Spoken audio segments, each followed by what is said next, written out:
Okay, you kids, you probably don't remember where Iron Mike came from. Well, this clip's going to give you a 3-minute history lesson. I know that's a long, long time in this modern attention span era. But this one's worth it.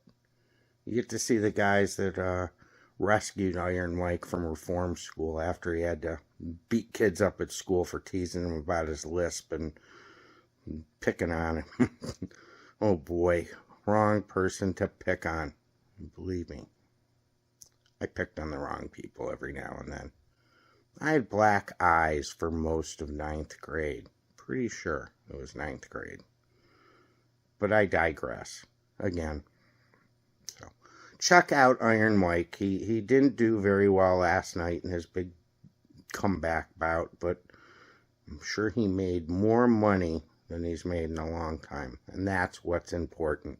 Money, money, money, money, money. Welcome back. As you know by now, on Monday in Indianapolis, the trial begins involving former heavyweight champion Mike Tyson.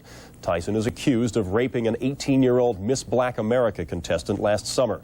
Tyson's used to being in the national spotlight, the international spotlight, but now it'll be for a much different and much more serious reason. To get a better idea of what makes Tyson tick, you first need to know a little something about his past. Here's Charlie Steiner. This is the Brownsville section of Brooklyn, where Mike Tyson grew up. A field of dreams littered with broken glass.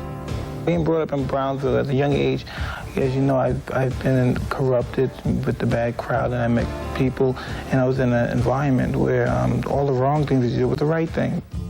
This is where Tyson went to elementary school, where he was often ridiculed about his lisp and his high-pitched voice. And the first time, I think, when he answered, the children laughed.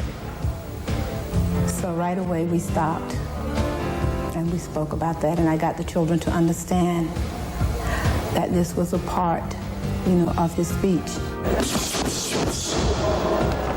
He just did not like the idea, that someone was laughing at him.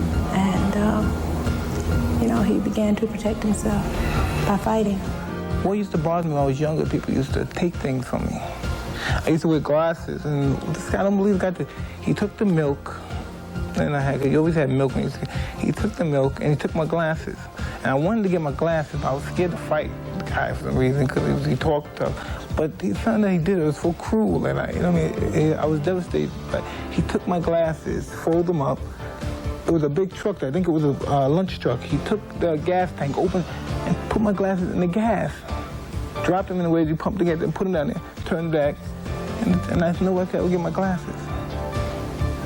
And at that time, I couldn't believe someone could be that cruel to do that.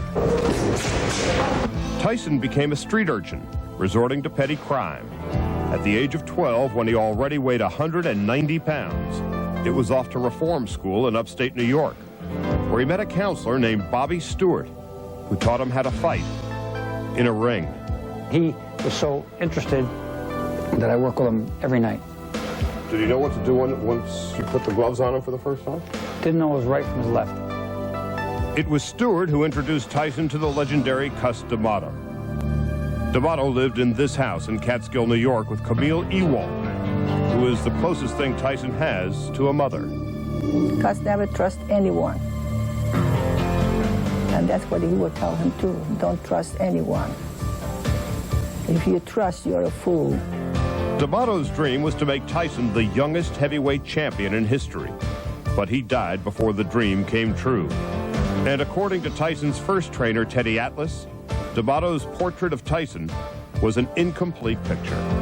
He got all the direction he needed in the ring, but he wasn't quite directed in containing himself and into thinking things through with dealing with people outside the ring. And I don't think he got the full course. Without any distractions, I believe that eventually he will go down in history as the greatest heavyweight champion we've ever had. He may somewhere along the line lose it. And if he does, while he'd be a great champion and all, he may not go down as the greatest fighter of all time. Cus taught him about fights, but not too much about people, because he didn't have time.